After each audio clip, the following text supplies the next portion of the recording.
शक्तीपीठ महामार्ग रद्द करण्याच्या मागणीसाठी सोलापूरच्या बार्शी तालुक्यात आता शेतकरी आक्रमक झालेत। प्रांताधिकारी सदाशिव परदुणे यांना शेतकऱ्यांनी घेराव घातला। संतप्त शेतकऱ्यांनी प्रांत अधिकाऱ्यांसमोर सामूहिक लोटांगण घातले। शक्तीपीठ महामार्गाला विरोध करत यावेळी जोरदार घोषणाबाजी करण्यात आली। आम्हाला गोळ्या घाला, मात्र शक्तीपीठ महामार्ग बंद करा अशी मागणी शेतकऱ्यांनी केली।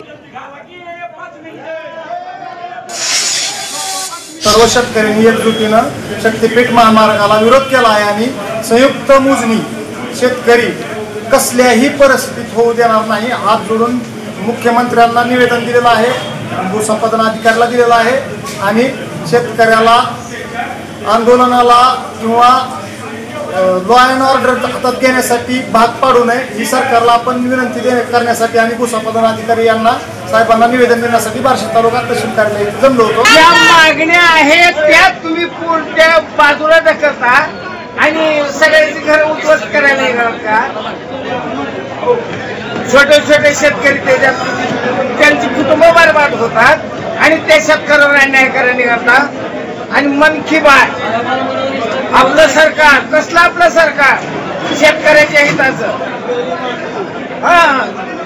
मेरी माती मेरी जमीन, आमची जमीन आहे, आम्ही काय शक्तीपीठ महामार्गाला देणार नाही, आम्ही विक्रीला काढलेली नाही।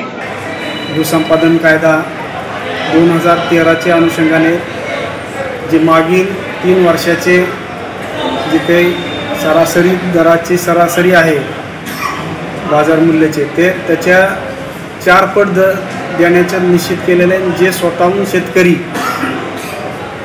हे करारनामा करायला तयार आहे कुठलंही भूसंपादन